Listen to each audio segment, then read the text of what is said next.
Hi everyone. It's freaking windy today as well.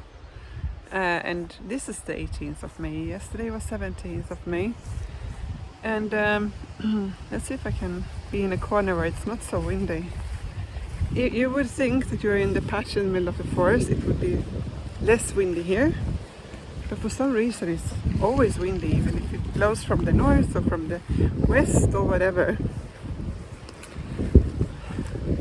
Everywhere. It's like it becomes this turbulence, and for some, I don't know if I can design the place with some breaks, like maybe to plant like a huge oak in the middle of the field, would like, if the wind comes and then there is a patch, it comes down and it circulates like turbulent winds. But if you can plant something that doesn't shadow too much, the wind can continue over the patch. But so today, this morning, I have done. I know what I want to do here now, how I should organize everything. It's chaotic at the moment. Sometimes when you make life changes, it becomes more chaotic in the beginning. You move everything, you put everything up with the roots, everything is in the air, you don't know where to put anything. But then after some time it settles and it becomes better than it was previously. But when you're in the middle of the chaos, it can be really hard to just push through that. So what I did this morning was I was asking for guidance of how I want to design and what I need. Like yesterday I was thinking hard and I was thinking like, oh, I don't have enough space. I need an office area. I need a place to store my things. I want a kitchen. I want to pack my vegetables. I want to clean my vegetables. I want this and that, and I couldn't like figure out how to place everything. So I just dropped that to the side this morning and I closed my eyes and I was asking for guidance of how to do it. And so what I got was, I saw like when I do that, sometimes I see like a picture in my head and I hear like a voice and I write down whatever it's been told. And what I was told was like, here you should start to clear up all the bushes, and I'm gonna have a lawnmower from my mom on Monday, tomorrow. So I'm gonna clean up and cut all this grass here, and I'm gonna hang the water pipes here, and just clear the space and make plastic on underneath to cover all the weeds from growing in. And I'm gonna take the bikes to my storage until we are gonna use them. And just gonna clean this area a lot around the working area. And then this container house will be my office space. I'm gonna make it dry and I'm gonna paint the walls in a light color. And I'm gonna have orders from the web shop, like what should I pack and what should I do for the day. I need like a whiteboard and an organized area, and I need especially to put the seeds in a dry and dark spot. So I'm gonna make this an office area and seed storage. So and then the tools I'm gonna take out and hang them up outdoors. And the big, I think this gas, this takes a lot of space. I might put it up in the house from the people that I rent. Yeah, I'm just gonna so yeah, and I can put a heater in here, electricity, and when the autumn comes I'm gonna have some heat and some electricity and some light, and maybe I'm gonna perhaps even I'm putting plywood on the walls and a little bit of insulation in between, I don't know. Not right now, but I can do that when the autumn comes, if that's the problem. And this wall I'm gonna make free of space, and I'm gonna hang these tools here. I'm gonna make a wooden wall, I think, so it's easy to put up hooks everywhere. And this entire area will then be a packing area. You need to have good eyes to envision things in this mess, but it's 4x2, 4x2.5 about. So this will be just big long benches for packing, that's it. And that wall for storage of tools. And then I'm gonna prolong this roof. I'm gonna build a structure that is 2.5 meter wide, and then have a light roof. And this will be like for customers, like a little farm shop for people who come here and visit. And then the seedlings I will put next to the pond, like next to the door entrance over there, far away. And this area here will be furniture for people who come here and have a visit. Like I will have nice furniture and cut the grass here and everything. And then there will be parking places down there to cut the grass. And I will, even though I don't like the plastic in the sandbags, I'm gonna cut the plastics 4 meter wide to cover 3 beds.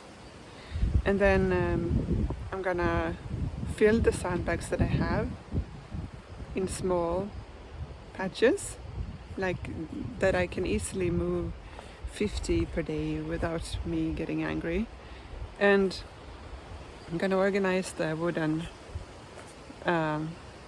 things that I have to also to cover the plastics, and I'm gonna just rip apart and throw away the white ones that are broken.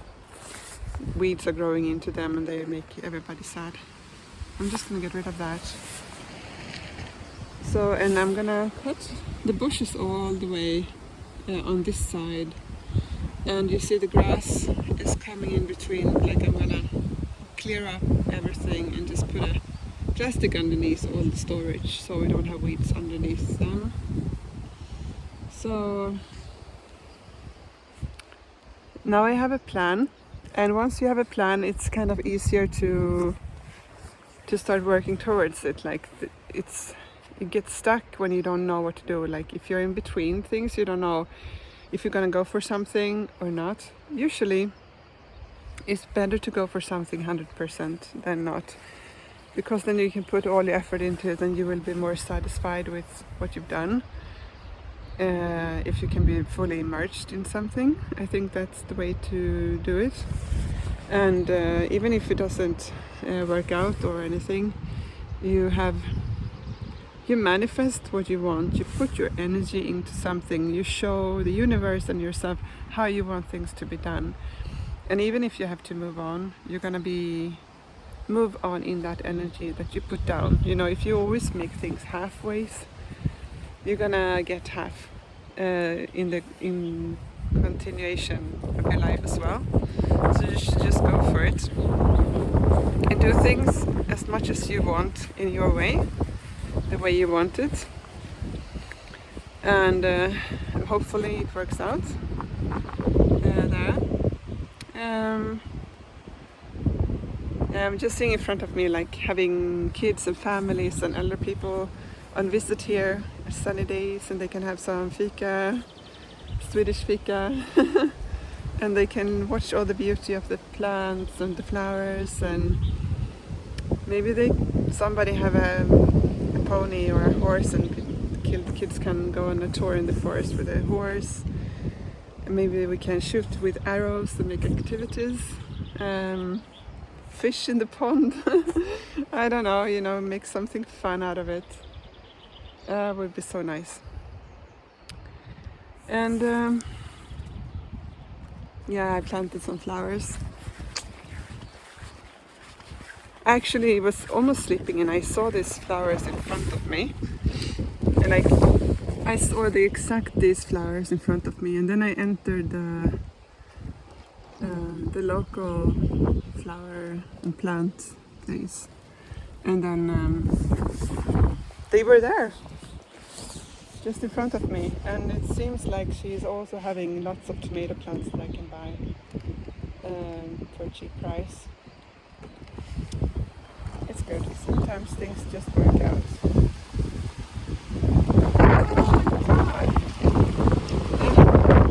Well, I'm gonna save these little things. Put them here. The wind is crazy, and I was asking about the wind, like for how long are we gonna have this wind? Until the 27th of May. And then it seems like the temperature of the ocean and surrounding is pretty similar, so I think then it's 18 in the ocean on the 27th of May. And then we're not going to have wind, and then a few days later the rain starts. So just hold on there. Just the wind is as turbulent as life is right now, it feels like. It matches pretty well. And maybe then everything calms down. Maybe I have done this organizing in 9 days. And when I've done that, I can invite people here, because nobody wants to come here in this chaos, of course. So that's kind of priority, except everything else. And this is what takes time when you start up a business, like the logistic, the moving around of things, organizing things, put things in the right place. If you've been in a place for many years, you can just build on that. And it's not this, if you don't, maybe you start new projects, but anyway, you have the foundations in order. And that's what I'm gonna do right now. I'm gonna put the foundations in order here. Whee! And maybe the wind stops now. Another thing I was thinking of, let's see this corner, maybe it's better.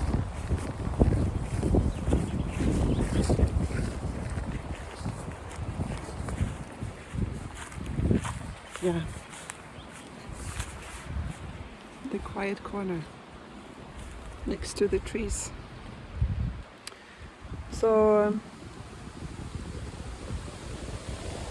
maybe not even. Well, so I had another feeling this morning.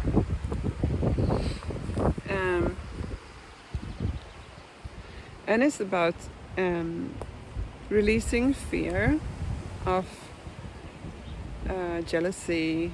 Not jealousy. Well, that comes out, but I'm not jealous. Releasing fear of doing things for somebody who hurt you. Like if you have a conflict with somebody and you disagree about something, like to be big enough to feel as much love in your heart as possible, to still understand that this person is part of you, sort of, because we're all connected. It's not, if you're angry at somebody, you're like angry at yourself, because we all are connected, all people. And even if they are very different from you, they are part of the essential whole, you know?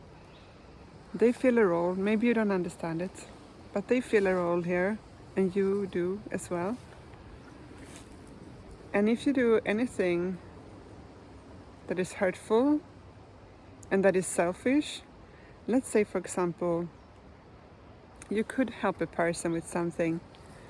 Maybe you have something that you don't need because you're going on a different path, but maybe you think, no, this person has been mean to me, so I'm not gonna do anything nice to this person?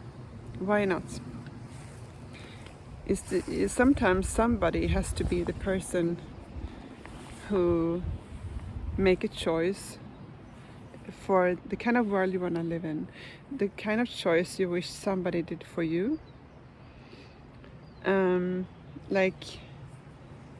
So if somebody mistreats you or explodes in a big drama thing and really acts from a place of fear and anger and jealousy and fear and then they lash out and they make decisions and say things that are based on fear, and to not be drawn with to be drawn into that drama, but to instead try to be clear about it and just say well, this is what I think is right, what I actually need, what feels right for me, and then this is what I can give that doesn't affect me. Sometimes you have stuff or you have things to give, maybe not material stuff, it can be other things, and you can help somebody with that you have an abundance of that you don't actually need. And it doesn't matter if this is your enemy, you could call it enemy, but someone who doesn't want you well, so it doesn't matter. If we act from this place, it's to act from a place of an abundance. If you can't give, you feel that you are in lack of things. You feel like, I can't give because I don't have anything to give. I feel you can't feel grateful and see what you have, and you hold on to your possessions or yourself or to your love or to your kind words or to anything. You feel like, well, I don't get anything, so I can't give anything. But it's the best is to not be afraid and to not stay in things that didn't work out. If it didn't work out, it was for the best. It wasn't the right place, because if it's the right place and the right time of things are gonna work out easily. And maybe then you have things that somebody else would benefit from having, which you should just give it if it doesn't help you in any way. But then it's not, even if you're being generous like that, it doesn't mean that people necessarily are able to receive it or to take it. Maybe people sense there is something behind, something that they can't trust. And then there's nothing really you can do about it, but then you've done what you can to make a better world, to fulfill your purpose and path in life. Then you move on, But I guess don't be afraid of changes, and don't be afraid of giving things away. Just believe that you will always get what you need in the right time and order of the rest of the happenings in the world, I guess. Move on, do your thing, be authentic, put your energy and love into everything you do. Be full-hearted. Yeah. Okay, let's get to business. I'm gonna roll out a little plastic here on the ground and put the tubes, continue with putting tubes here, and then I'm gonna water. Okay, bye.